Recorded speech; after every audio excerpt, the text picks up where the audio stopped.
Hey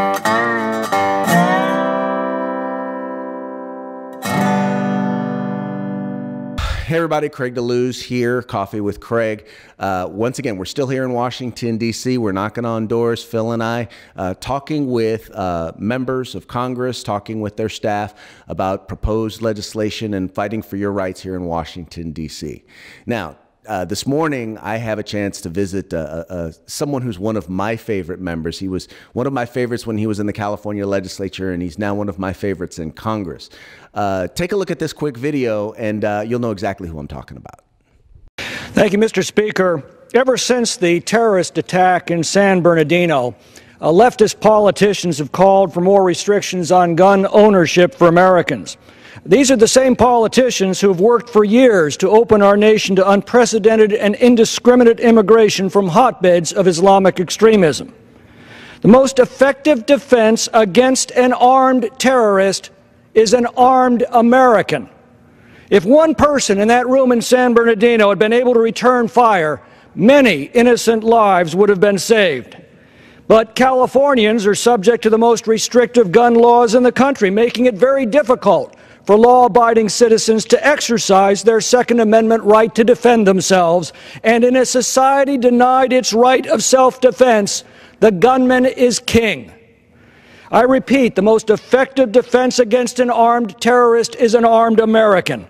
Yet the President and his followers seek to increase the number of terrorists entering through porous borders and lax immigration laws, while at the same time seeking to decrease the number of armed Americans.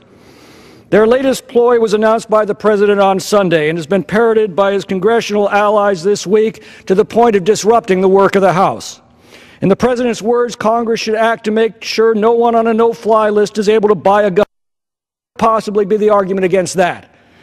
Well, while serving in the California State Senate a decade ago, I discovered that suddenly I couldn't check in for a flight. When I asked why, I was told I was on this government list. The experience was absolutely Kafkaesque. My first reaction was to ask, well, why am I on that list? Well, we can't tell you. Well, what criteria do you use? That's classified. How do I get off that list? You can't. All right, folks, please welcome Tom McClintock to Coffee with Craig. Congressman, thank you so much for joining us. Craig, it's a genuine pleasure. Welcome to Washington. So tell us, how is it different being in Washington, D.C. from being in the California legislature? The pace is much faster here. The process is completely different. You have a different dynamic dealing with 435 prima donnas as opposed to only 40 or 80 in the state senate or assembly. The scope of issues we cover is much broader.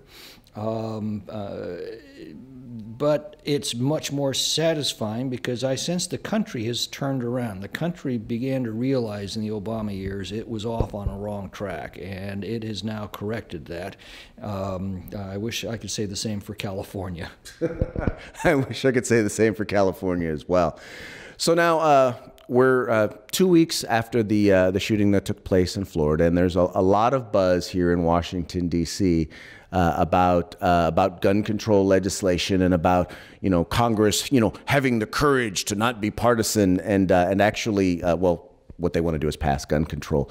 What are some of the things that you're hearing both from outside of the building and from inside the Beltway? Well, action must be taken. The story of the Parkland shooting is a familiar story that's repeated far too often.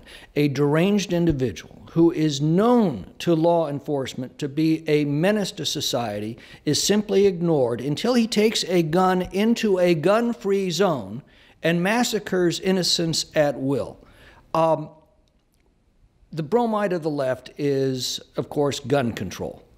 I guess because our drug laws have been so effective at keeping drugs out of the hands of addicts, they think that gun control laws will keep guns out of the hands of criminals. Well, that's why we call them criminals. They don't obey our laws. We have 50 years of experience with gun control laws. They are extremely effective at disarming law-abiding citizens. They are extremely ineffective at disarming criminals and madmen and terrorists. And we end up with such laws creating a society where decent, law-abiding people are defenseless and unarmed, and the gunman is king. Our schools are a microcosm of such a society, and it is extremely dangerous. The good news is we know what works. Executing murderers works. Taking other gun predators and putting them away in prison until they are old and feeble, that works. Identifying the dangerously mentally ill and confining them so they can get the treatment they need, that works. Law-abiding citizens returning fire, that works. And that's what we need we had such laws up until the liberals took over these policies in the 1970s, and they worked. And we have systematically repealed those laws. In California, while they're doing everything they can to disarm law-abiding citizens, they're also doing everything they can to keep criminal aliens on the streets and to release violent felons onto our streets. That's a very dangerous plan, and that's why California now ranks 13th in violent crime, and I suspect will be first within a few years as these policies unfold. Oh, yeah. Interestingly, as we've let more criminals out on the streets, as we've declared a sanctuary status, we're one of the few states in the country where crime and violent crime is actually, for the first time in decades, going up. Mm-hmm. You know, and even programs, even ideas that are good ideas on paper that seem like they would work fail under the administration of some of these folks who really don't believe in the rule of law. I think one of the best examples is the armed and prohibited persons list, which is kind of like very, very similar to the no-fly list that you talked about in the video that we had. Well, again, first of all, criminals don't obey our laws, so I don't think these lists really make a great deal of difference in keeping criminals from getting firearms. But they also do no harm. If someone is convicted of a crime or is adjudged by a court to be a danger to themselves or others, I don't mind throwing another barrier in their path and obtaining a firearm. That's a good thing. What troubles me greatly is this new doctrine that any bureaucrat on whim can place you on a list where you're denied your most fundamental natural right to protect yourself with firearms. If necessary. That troubles me a lot, and that's, of course, the trend that the left is taking. What, because, you know, there are those of us in California, Washington, and Oregon where there's a real battle right now, and in Nevada, you know, we're almost kind of behind enemy lines when it comes to policy. I always say we're behind the Iron Curtain, which is the Sierras. You know, what's your suggestion to us when it comes to fighting here in D.C., where we actually see we have an opportunity for the first time in a long time to actually get pro-Second Amendment legislation passed and signed into law? What can we do to help move that along? Well, what happens in Washington is simply a reflection of what goes on across the country. The debates here that you see on C-SPAN are meaningless. They're simply a reflection of the much larger debate that's occurring among the American people. That's the debate that counts. That's the debate that decides the future of our country. That's the debate that goes on over backyard fences and family dinner tables and coffee at Starbucks. It's upon the outcome of that debate that our country is guided. We have seen a major turnaround over the past 8 years among the American people. We've not seen that so much in California, and I'm afraid that's because a lot of people are simply leaving California. Over the past decade, we've had 1.1 million more people move out of California than move in. And the census data tells us a lot of them are going to places like Nevada, Arizona, and Texas. Now think about that, turning California into a less desirable place to live and work and raise your family in the middle of the Nevada nuclear test zone. But acts of government have been able to do that.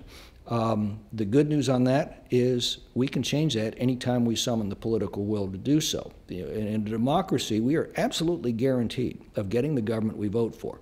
If it turns out to be a government we don't like, maybe that's just nature's way of telling us to be a little more careful about the votes we're casting. And that's going to have to happen in California before these trends are changed.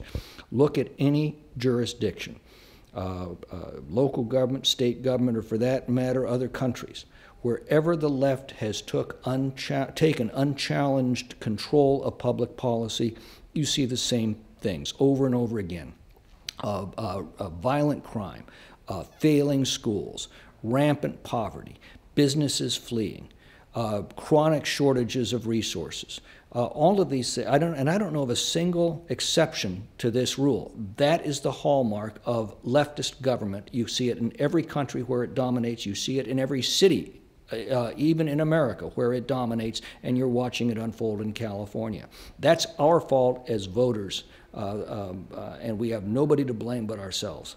Well, and you know, when you look on top of it, I almost say it's almost like it's like a disease, like a virus, that it spreads. Once it's completely devoured the community where it's taken over, it then moves. It's like someone says, well, you know, I don't like what the policy, I don't like what's going on in here where I live, so I'm going to move over there where the conservatives live because it's nice, there's jobs, there's good schools, there's good economy and all of that. Then they move there and then they say, well, but I miss my liberal policies. And they bring their bad political habits with them, never making the connection that the reason they no longer find the Bay Area, for example, attractive is because precisely of the votes that they've been casting all of those years and the policies those votes have produced. I don't get that either, but fortunately enough people have figured it out across the country to make a difference. Well, folks, Congressman Tom McClintock, like I said, you won't find a more learned, a more well-spoken and articulate and educated individual who can express our values and really the direction that this country needs to be going. So once again, Congressman, I want to thank you for taking the time. The folks from the Firearms Policy Coalition, our folks and followers are definitely going to be paying attention to you and the work that you're doing here. Well, Craig, thank you, and thank you so much for keeping the home fires burning. All righty. All right, folks, well, that's going to be it for today's Coffee with Craig. Thank you so much for tuning in. Please remember to subscribe to our YouTube channel, like and share our Facebook page, and like these videos. Remember, we are the Firearms Policy Coalition. This is the home in the fight for civil rights. Got to use them or you're going to lose them. We'll talk to you later. If you like our videos, follow, subscribe, like, and share.